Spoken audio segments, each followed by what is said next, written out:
Hello friends, चला आता संक्रांत आली आहे आणि संक्रांत आली म्हणजे सगळ्यांना आपल्या आपल्या घरी गुळाची पोळी करायचीच आहे आणि खूप छान गुळाची पोळी कशी करायची ते आज आपण बघणार आहोत. तर चला बघूया आपण मस्त खमंग अशी गुळाची पोळी कशी करायची. तर आपल्याला त्याच्यासाठी जे काय साहित्य लागणार आहे ते साहित्य मी तुम्हाला दाखवते.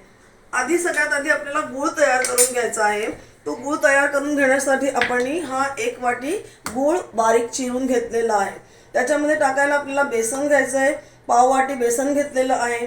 अर्धा वाटी आपण भाजून तिळाचा कूट करून घेतलेला आहे. आणखीन त्याच्यामध्ये आपण थोडीशी मलाईदार साय टाकणार आहोत. तरी आपण 2 चमचे मोठे 2 टेबलस्पून मलाईदार छान साय घेतलेली आहे. त्याच्यानंतर आपल्याला पोळी करण्यासाठी पीठ मळावं लागणार आहे.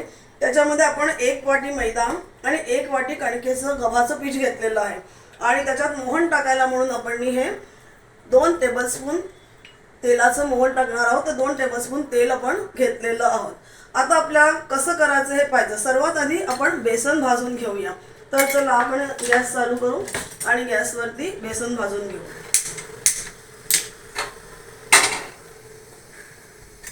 बेसन चांगलं खमंग भाजून घ्यायचं आहे म्हणजे पोळीचा स्वाद आपल्याला खूप छान लागतो.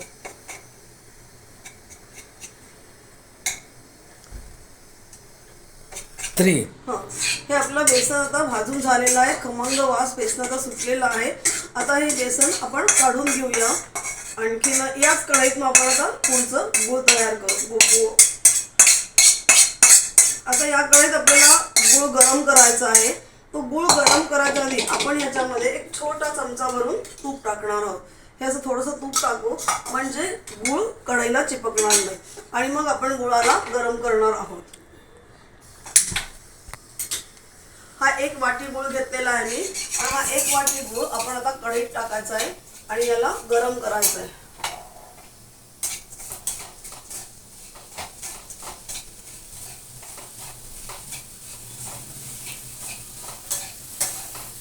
गूळ गरम करायला घेतला की तो विरघळून जाईल म्हणजे त्यातले सगळे खडे नीट मोडले जातील. आणि या गुळामध्येच आपल्याला ही जी आपण मलाई घेतलेली आहे, साय घेतलेली आहे दुधावरची, ही साय टाकायची आहे. आता हा असा गूळ गरम झालेला आहे. या गुळामध्येच आपण हे भाजलेलं बेसन टाकून चांगलं मिक्स करायचं आणि हा अर्धा वाटी तिळाचा कूट घेतलेला आहे हा पण याच्यामध्ये चांगल्याने मिक्स करून द्यायचा आपल्याला.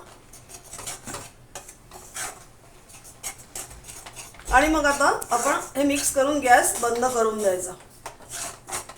असं याला थोडा वेळ हलवायचं, सगळं छान मिक्स होऊन जाईल आणि मग आपल्याला गुळाला थोडं थंड व्हायला ठेवावं लागेल. गूळ थंड झाला की मग तो घट्ट होऊन जाईल आणि जमून आपल्याला छान त्याच्या पोळ्या करता येतात. गूळ असा थंड व्हायला ठेवून द्यायचा आता. आता आपण याला 10-15 मिनिटं थंड व्हायला ठेवून देऊ आणि हा गूळ थंड झाला की मग आपल्याला याच्या पोळ्या करता येतील. त्यावर आपण पीठ कसं मळायचं आहे ते आपण पाहून घेऊया.